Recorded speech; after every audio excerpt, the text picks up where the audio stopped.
welcome back to What the Fertility Season 5. We are so thrilled that we finally have today's guest, Jared Walker, the author of The Empty Nest and the founder of $4 on the podcast. We actually found Jared through his viral TikTok post on his book that he wrote for his wife during their 7+ year struggle with infertility. I cannot wait to dive into the book, hear your perspective on the battle with infertility, both from a man and a husband standpoint, and then also learn a little bit more about what you're doing with $4. So welcome. We have so much to talk about today. Thank you so much for having me. I really appreciate it. I know I feel like we never get a guy on. So this is so fun to be able to just sit down with a guy because it never happens.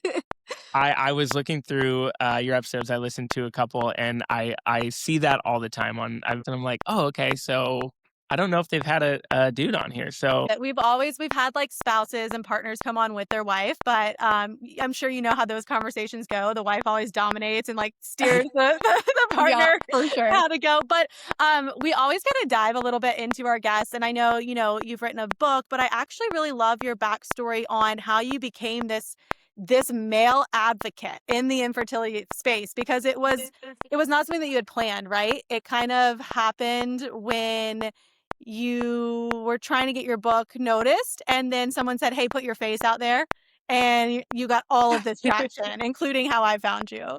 Yep. It's so I still don't know how I feel about it's I'm a male advocate. Trying, I guess. I think that it was total accident, and I feel like that's kind of the story of my life, even with $4. If we get into that, it's whoops, started a nonprofit, or whatever. So this is very much the same. Did not ever have any intention of publishing this book. This was just in a journal, and I read it to my wife a couple years ago. So definitely everything has kind of happened by surprise, I guess. Which honestly, your post went quite viral, right? It resonates so deeply with that is trying to build their family. And it's actually about 2 ducks. Is that right? I know. I saw the little ducks. Yeah. So I don't know why that happened, but I started writing. This was something that I started writing a couple years ago. And just little thoughts about the infertility journey. Stuff that my wife and I were going through, conversations we would have, going to the niece and nephew's birthday parties and kind of feeling that tension of being really happy and loving them and just being devastated, or just all. So I started kind of taking notes, and for whatever reason, it was just through the lens of these 2 ducks kind of things. That's how it came about. And then over time, I just continued writing thoughts and notes and journaling. And then my wife actually asked me to write something for her on her birthday, which I'm not a writer by any means. Everyone, so it was kind of an odd request, but I was okay, I think I can go through and kind of make this a little bit better, more organized. And that's what I did, and then ended up reading it to her on her birthday. So yeah, it is a story of 2 ducks that are trying to start a family, try to get their egg to hatch. It does not, and it's just their journey of trying to start a family. So, and it's very much it's kind of heavy. It looks like a children's book. It is it's illustrated like a children's book, but obviously the themes are pretty heavy. So I've just tried to take some of the life experiences and the things that people go through and put it into a little illustrated story. Yeah, I think it's really interesting. We've had another author on. I don't know if that was one of the episodes you listened to, but it was called Cupcakes Everywhere. And like you said, such heavy topics, infertility, loss. And the book is about cupcakes, but it's about ducks, but it's about these really dark, heavy moments. And I think it's just great, not only for women and men going through it, especially your partners read together, but maybe even being able to read it to other people, friends, family, that then they can be oh, that's what they're going for. Because they are such hard topics to talk Mhm. about. And so when you're putting it in a fluffier way, is that a good way to say it? Like a Yeah. clean, like Yeah. a little duck or a little cupcake. It's just like a little bit more approachable. So I think that's genius. Yeah. Would I you read that book to Ben still every night. So, Yeah. like, I think even then introducing it, like, if you do, like, one day get the chance of, like, people having children, like, you could still, like, share that with them and share them, like, the whole journey that you went through to get to them. Yeah, I think that it's like a gentle way of sharing heavy Yeah. topics and really hard conversations. I think that would be the reason I wrote it, I would say, is that my wife and I were just not connecting at all and having a very hard time going through it. Again, like, you're having these conversations that you don't think that you're ever going to have, and you're trying to, like, navigate that. A lot of people don't talk about infertility at all with their friends, family, and sometimes not even with their spouse. Are you able to, like, actually open up and share? I think a lot of times women feel alone through the journey because I think men do have a really hard time talking about it. And that was kind of something that I was watching through our journey, is like, I don't know how to talk about this, and I don't talk about this. And that's when I, kind of started writing. So I think that, and absolutely on, like, trying to get others to read it. This is something that I have, like, shared with a lot of people in our, community. And it is like it's an eye opening, like, oh wow, like, I kind of knew, but I didn't really know. And I feel like I understand it better, which is another goal of the book for sure. Yeah, it's absolutely like emotional based too, because sometimes you're just talking like so procedural, and they're completely missing the fact that like this is something that you're dealing with every single day. Just to your point of, like, your nieces and nephews, like, I know, like, our family members, they knew, of course, we loved my nieces and my nephews so much, but they had no idea that a party could even bring up so much, like, sadness for me too. Like, I think they just never looked at it that way. If you haven't been through it, you don't even, like, realize, and not ever with ill intent. But yeah, so I think it can just be an eye opener for sure. Yeah, I think that there are those, like, awkward moments where you're at a party, or you're at, even, like, I mean, just getting done with the holidays, you're kind of like, um you're just thinking, okay, this is like another year that we've tried, and don't have children, and it can be heavy. And so you're like, you're with your family, you're with your friends, and then grief kind of hits you, and it's like, I think that it catches a lot of people by surprise. But I do think that the book does a good job of kind of explaining, like, that this can kind of creep up. There's one spread in the book, I don't know if I can show you this or see it, but it is like the birthday party Oh, yes. Yeah. scene of just like, hey, Mhm. it says, the nest was filled with joy as the ducklings laughed and played. The ducks loved their friends' little ones, but it felt different now. Their love also carried pain. And I think that that's it. It's like, hey, both can be the same. But both can be true at the same time. And I know that it can be awkward for people. It's not fun for us either, right? So Yeah. How powerful. That's really I know, that's so good. Thanks for sharing that little excerpt. So I know we've talked a lot about the book, and we've talked about a lot about the pain and everything that you guys have gone through.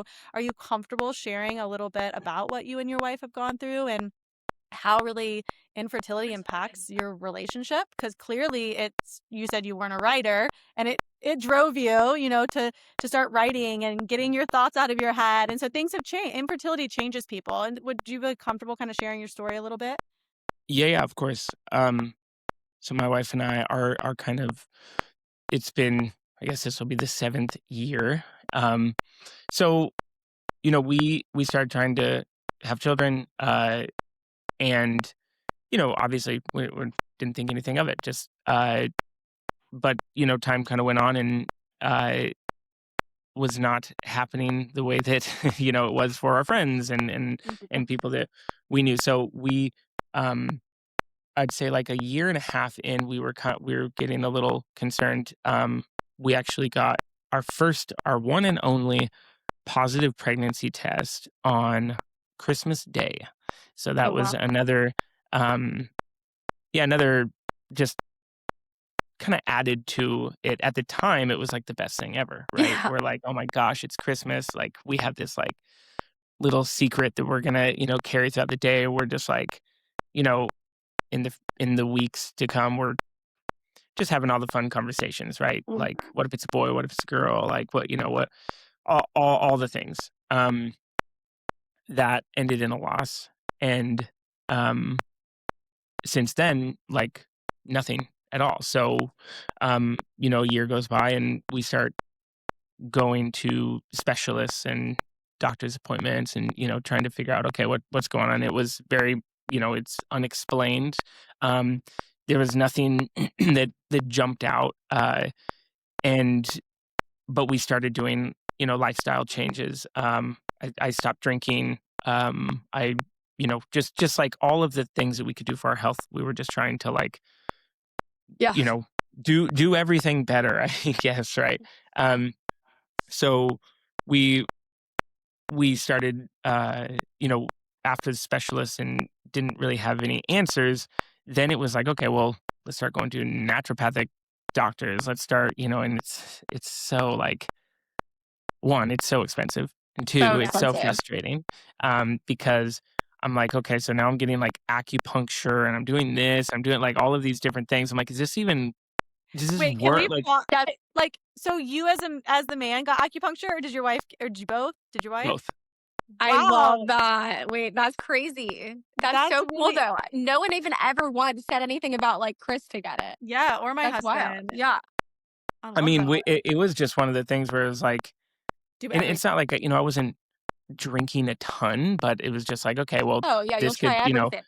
this can be Well- better. This can be better. Like, okay. And doesn't that make you just, it's so unfair, right? It's like, why is my neighbor, who is like the raging like 4 beers at night, and they're eating McDonald's takeout, and I'm like all the plastics out of my house, and I don't light a 100%. candle, and I'm doing acupuncture, and I'm not even having a sip of wine. It's just an added layer of frustration. Yeah, for sure. Yeah, it becomes really time consuming. Really expensive, really frustrating. And and then you also get to sit back and just think, they can't explain to me why this is not working, but I'm Mhm. supposed to just like jump into any treatment that they recommend. So again, you kind of feel like a sucker at some points, because you're like, well, is this Yeah. working? They still can't explain it. Yeah. So, that has been a journey, and it's, still like we just started IVF. So like we just finished our first round, which I don't actually think I've shared that. So there you go. we just finished Yeah. our first round of IVF. And, I think even that conversation is just really hard. It's like we just went back and forth. Like for whatever reason, I think it felt like we were giving up or something. Like it was something like, oh, we've just like accepted that this isn't going to work for us, naturally. So now we're like, I don't know what My husband felt the same way. It's like, especially all three of us here, unexplained. It's like, if it's unexplained, then why is this going to work? Yeah. Yeah. Yeah. And I think, there's just a lot of weird conversations about it. And then, obviously, like you start putting your story out there, and people have opinions. Everyone has an People have opinion, opinions yeah. on what they think you should do. It's like, wow, 100%. like you, it's just funny because like, oh, have you thought of this? And it's like, listen, we've been doing this for 7 years. Like, you don't My think favorite that is just don't think about it. Just go on vacation. Just have fun. that's another page I want to add. Like, I want to add like another version of the book that has like maybe slightly humorous Yes. kind of illustrations, but that's one of them. It's like oh, like, they're like talking to their little duck friends, and it's like just fly south for the winter. Like fly south for the winter, you'll egg a little hatchet. Like, oh, you gotta lock that That is down. so good. I have all of these like other ideas, but yeah, it's very much it's that, or like we're terrible people because we're not adopting, or we're we're just all the things. So that was so doing all of the different treatments, specialists, naturopath, diet change, lifestyle change, all of that. So still nothing was working. And then, I started looking at books, and there's one called Wish. There's one called like we hoped for you, we prayed for you. There's a couple that are like in this space, but every single one of them ends with like, and then the baby comes. Yeah. Like, Yeah. and then it like happens. Yep. So I'm kind of sitting with that, like, well, that's not our story. And there's a lot of people that are just still in the waiting of it, or maybe just like in the this is not going to happen for us space. Yep. And I think that those books can be hopeful and sweet, but can also like add to the grief, because it's like, You're is this spot on. Yeah. I mean, we even now that like we started this podcast before. I mean, I had just had a failed round of IVF. I didn't have any children, and you're spot on. Like even with Amanda and I, we're like, ew, we're like not even relatable anymore, because the majority of people are in this phase where like we were like that. This is never gonna happen for us. Like this is. I think you're so spot on, and I think you're getting to the point of like you wanted to provide a resource for those people that don't have this happy ending right now. Yeah, I think I just wanted people to be able to sit with it, like, because I think that with such a heavy topic, and you're seeing all of, you're getting all of the different opinions. Oh, you should adopt, or oh, like, just or like just be happy, and travel more, and like whatever it is. And I felt like what was happening in my marriage was I was like not talking about it. I didn't know how to talk about it. My wife is feeling this grief. I'm also feeling this grief, but we're experiencing it in two completely separate ways. So not really able to connect and grieve together through that, which obviously made her feel more alone and more isolated. And it's already such an isolating thing. So I was trying to capture that, and I hoped that the book would just provide a space for people to grieve together, or on their own, or whatever, and then hopefully be able to talk about it. So that's kind of the goal with it. I wrote the book. My wife asked me to write her something on her birthday. I read it to her on her birthday, and that was like a time I felt like it was healing for us. Like it was just a time for us we just cried our little eyes out, and read the book, and it was something that was really impactful for us at the time. Again, it was like, well, this is a thing for us. And we had a friend that had a pregnancy loss.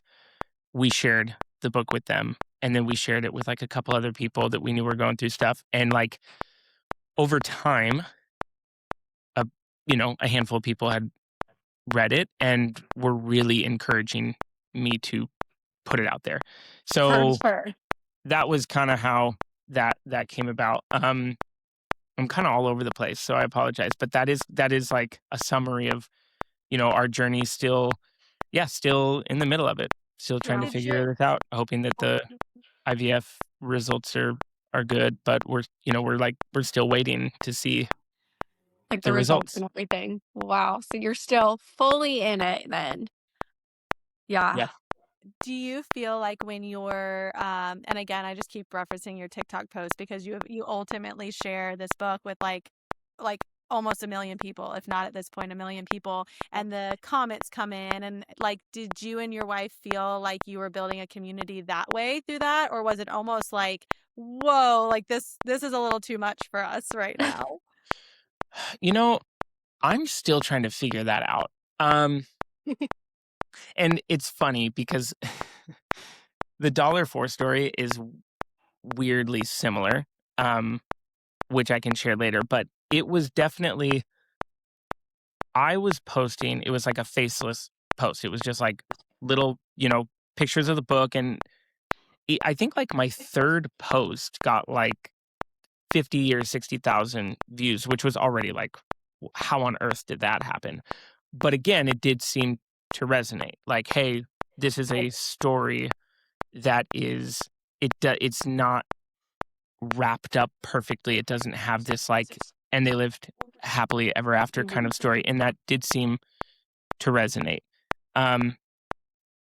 Then once the book was actually out, I had been posting. I set a goal to post every single day. And I was just posting same kind of stuff, different versions, just like little illustrations from the book, little passages from the book. And then somebody said, yeah, like you need to show your face, you need to like talk about it and share your personal story. So I was like, okay, fine. I turned the camera around, and I was in my car. I was just like, hey, my wife and I have been trying to have kids for over 5 years, over 6 years at the time.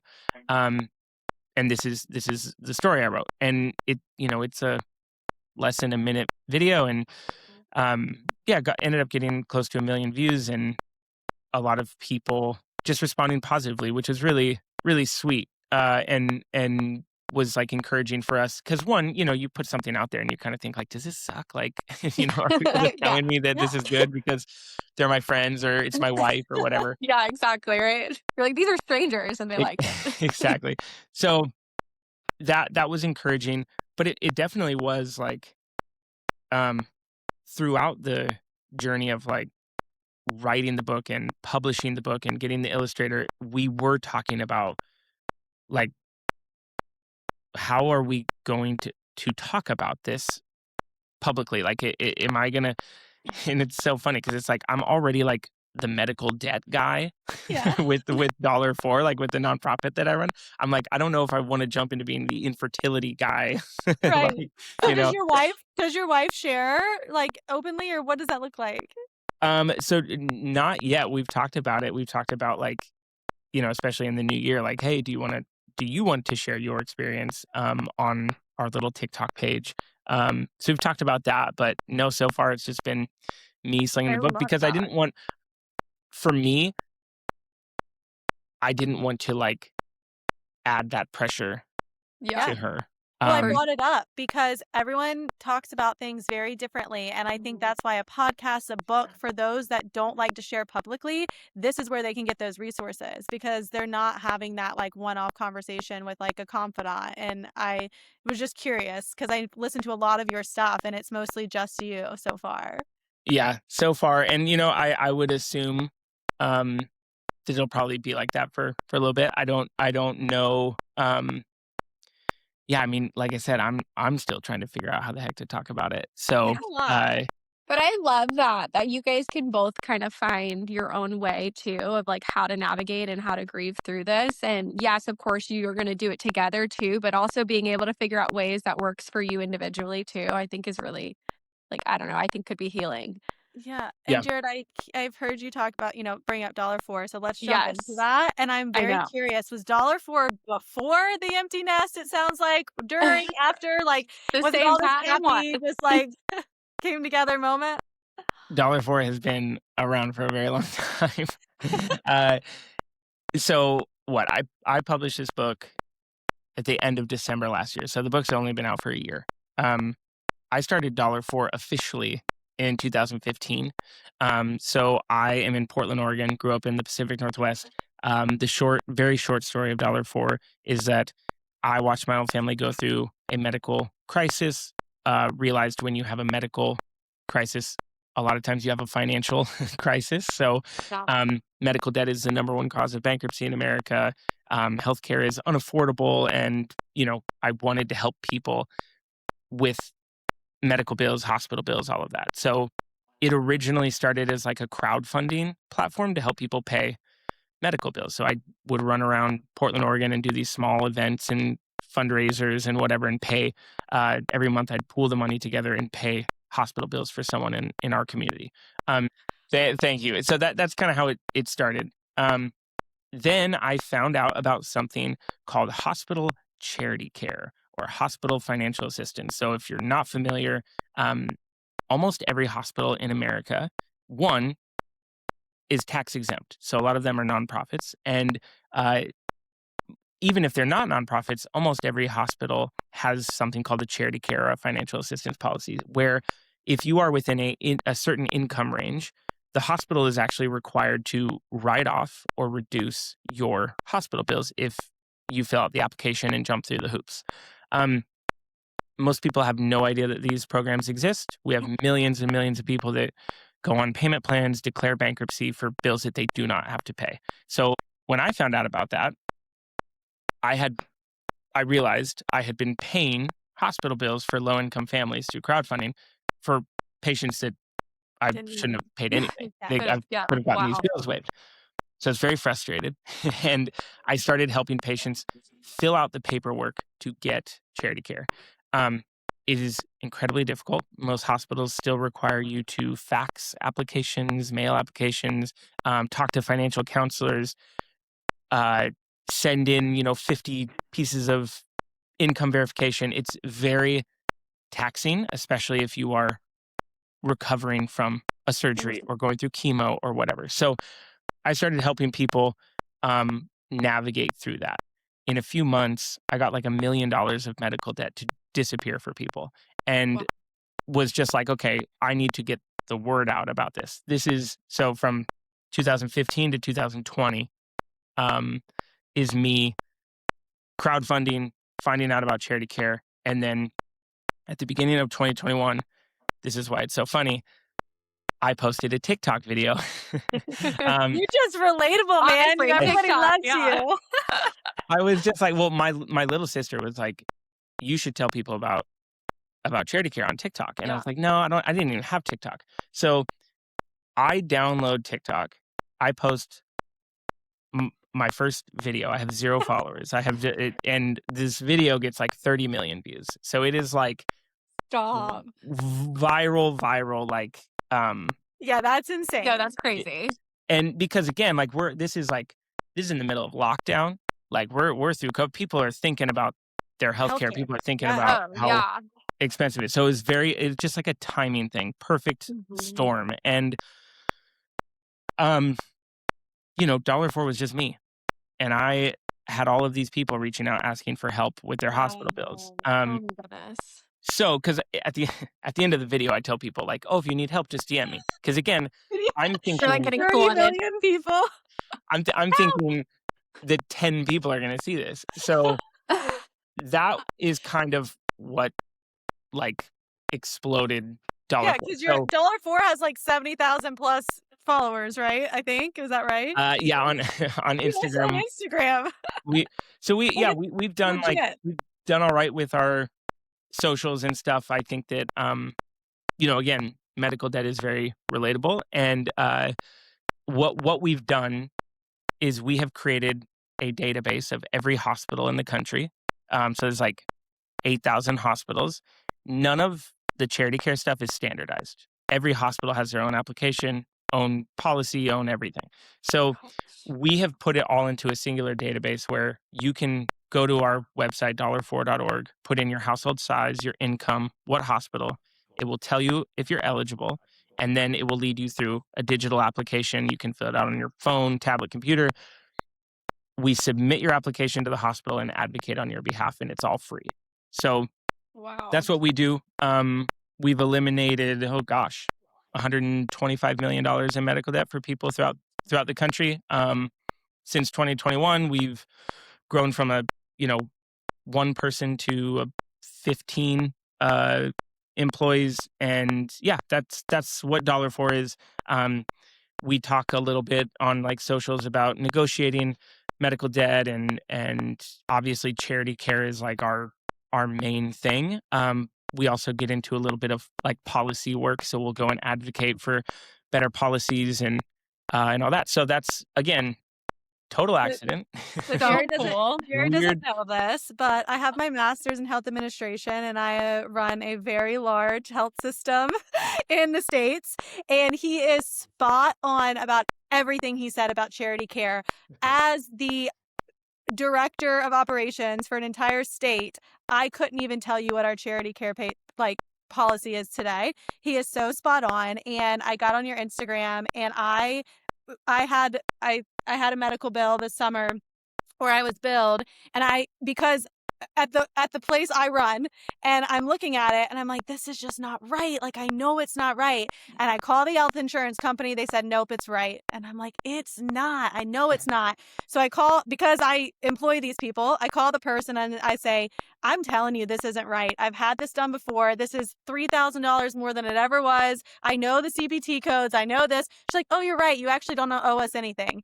And so the work you're doing, Jared, is incredible. It is so hard to negotiate, like not even negotiate. It's just hard to understand the system because the people running the system don't even understand the system.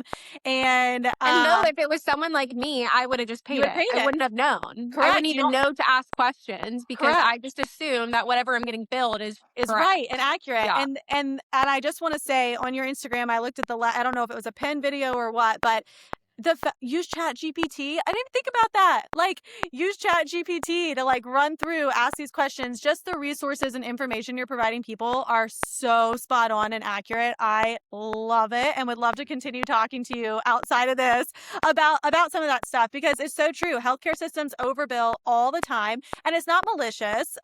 Most of the time, shouldn't be, but it is. They're just people, and they're just putting these CPT codes in, and there's millions of claims going out every month. So I love that. That's amazing. That's so cool. That should be very proud of that. Thank you. Yeah, it's been wild. I mean, I'm sure. I think, like you said, a lot of, they say 80% of medical bills have errors in them. Oh, yeah. So It's true. Just that as a starting point, and then you add on medical debt is the number one cause of bankruptcy in America. If what is it? 48% of Americans can't afford a $500 emergency. Like, what is that emergency? Most of the time, it's a medical emergency. When you have, nothing puts people into like a spiral of like an unstable living situation like medical debt.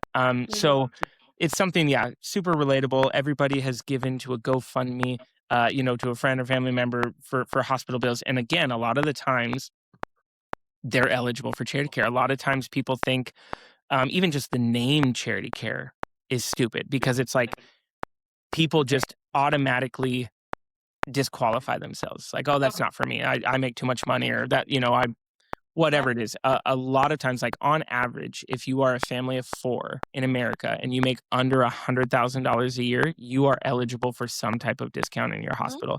And it's just a underutilized resource that we try to, make known and easy and I think, I know this is totally like not infertility related, but it kind of is. I mean, gosh, like for me, for example, I mean, you go to the hospital for a DNC if you're having a loss, you're paying for these like genetic tests. I know, Amanda, I think you've done it too. I mean, you can rack up $10,000-$20,000 of bills through miscarriage alone. Like if you start a pregnancy, and I'm sure our listeners know, like you start a pregnancy, that's a global bill where you're billed at the time of delivery. Well, if you miscarry, they automatically split out every single one of those visits, and now you're paying $250 a visit, and you're paying for this DNC or the labor portion of it. I mean, it is. I know we've had guests on the show that took out a second mortgage to do IVF, or they sold all their things to go through a couple rounds of IUI. So I think $4, we will link it in the show notes. That's incredible. I mean, how